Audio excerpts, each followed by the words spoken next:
everybody's talking about whether or not Josh Heupel got too conservative yesterday. They scored 19 points in the first half, led 19-3. In the second half, they lost that second half, 12-6.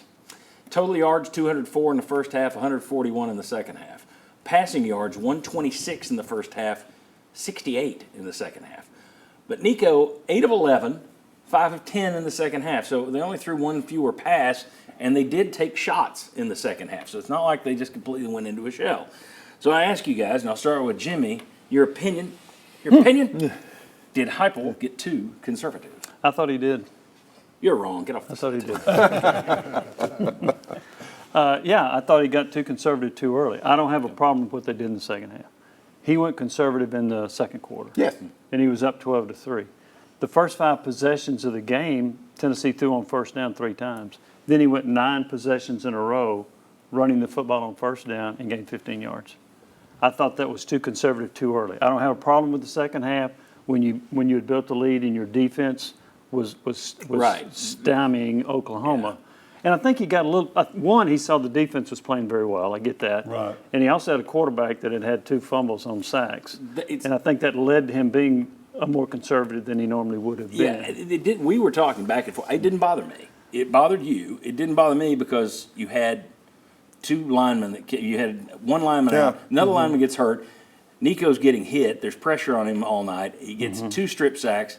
I'm sitting there thinking, why give him anything easy? Why give him any cheapy? So I understood that. But Bob, go ahead. You can be conservative and still throw it, I think, a little bit more. Yeah. But some of the conservatism, though, it's good conservatism. On that first possession, Tennessee had a 4th down up around the 50. Last year, they would have gone for that. We talked about it on this show. Yeah. And this year, hey, we're going to punt it away and we're going to let our defensive play. So, there were times in that game I was wanting a little bit more something open. It didn't have to be shots down the field. It just had to be a little bit more diversity in what you're trying to do. But at the same time, okay, you go to Oklahoma and you come home with a win. A double-digit win. I'd rather have the conservative win. Well, but it was 12-3 when he went conservative. Yeah, and it was. that to me was too close at that moment. I just thought it was also when Campbell went out, though. But okay, there you go. That's good. Now let's see what these guys think. Bob hit on it last year. We brought up on this show, and I've always said offensive coaches, when the chips are down, they tend to go back and trust their offense more than their defense. Defensive coaches, like Mark Stoops, he can be wide open for 3, but if it comes tight, his defense is going to be what he wins with. Right. We asked last year, you're going for it on 4th and 1 all these times, and you're not getting it. Protect your defense. It's your strength. It appears to me that Josh Heupel has learned that, and that is a big step for an offensive guru to say, all right, I'm going to beat you with my defense. I think that's a good thing. Yeah, no, I think it's a good thing. I mean, you had to look at this game and go, what is happening in the game? And I think there's also another thing, maybe Venables and Heupel know each other fairly well. They know their systems. They know what they are. And I think there's a healthy respect of knowing that Venables can change stuff up during a game and saying he's going to give me something unexpected. So I think some of that conservatism was also just saying, hey, I don't want to get surprised by anything right now, so what I'm going to do is feel it out, because I looked at the second half as they would take one shot on a series, and that was it. If it went, okay, they were going to start probably rolling. But if they didn't get it, then it was kill the clock. And that was what they went to, and that was what they said, this is the kind of game we've got to play.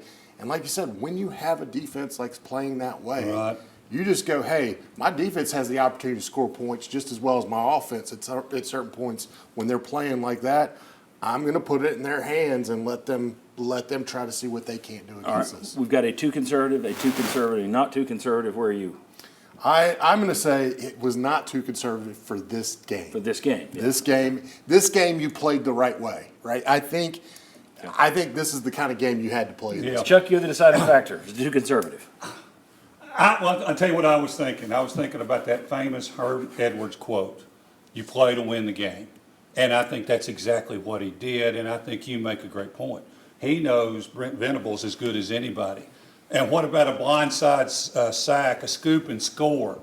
He knew that the only way Oklahoma was really going to get back in the game was by something bad happening on offense. And I think that's why he kind of shut it down and did what he did. Wrong. No, you do that on your show. You throw us off your show. Not the, okay. One other thing I want to quickly squeeze in here, talking about first downs, and it is interesting that they ran every time on first down. That could, it doesn't have to be that run every time on first down. You can throw on first down, then run on second Right. down. So I get that part of it. But you said as we were coming in here, you thought Venables threw his best stuff at you on first down, which is a smart way to attack this offense. It is. This offense gets a first down, and they get good yardage on first down. They have series that go for 10 plays, and then they score points.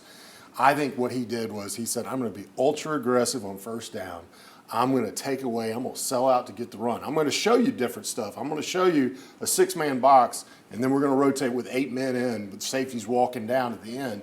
I think he really just spent his time and said, guys, the number one strategy for us in this game to stop his offense, you have to win first down. And I believe that's the way he called this game and made this game, is winning on first down and saying, we're going to take it away. And so I think they had their best game, and that part of their game was really good on first down. And so that's why it was a struggle for our offense. So they're gunning to stop the run on first down. Why don't you throw it some more? That's what They argument. showed them not. I mean, it was a good set of coverages and good things that they had going. So I think they were blitzing too. So that's where they were getting some of these sacks and they were causing turnovers. Throw a screen, throw a quick out. Man, you just hated it. All right. We got it. Should have won 42-15. No, I didn't say that. That's what I heard. So I put words in your mouth. Yes, you did. When we come back, how big of a concern is the O-line and O-line injuries coming back on the Sports Source?